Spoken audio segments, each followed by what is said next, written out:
মরশুমের শুরুতেই বড় জয় মোহনবাগানের। কলকাতা লিগ শুরু হতে এখনো দিন 10 বাকি।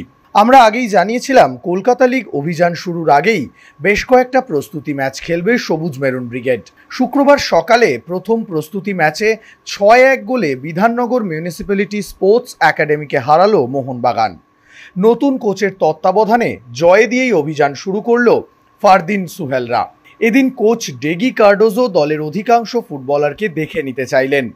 প্রথমার্ধে সালাউদ্দিন, সুহেল বাট, রাজ বাশফোর, আমানদীপরা খেললেন। দ্বিতীয়ার্ধে ঘুরিয়ে ফিরিয়ে বাকি ফুটবলারদের দেখে নিলেন কোচ। প্রস্তুতি ম্যাচে বেশ নজর কাড়লেন ফারদিন আলী মোল্লা।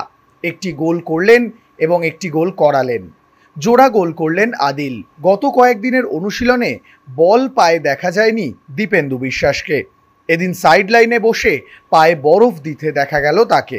দীপেন্দুর পরিবর্তে এই ম্যাচে ডিফেন্সকে নেতৃত্ব দিলেন সৌরভ বানোয়ালা। ইতিমধ্যেই অনুশীলনে দলের সঙ্গে যোগ দিয়েছেন রাজা বর্মন। কয়েকদিনের অনুশীলনের মধ্যে আজ প্রথম প্রস্তুতি ম্যাচ ছিল। আরও বেশ কয়েকটা প্রস্তুতি ম্যাচ খেলবে মোহনবাগান। এই প্রস্তুতি ম্যাচগুলির মধ্য দিয়েই দলকে আরও শানিত করতে চাইছেন কোচ ডেগি কার্ডোজো।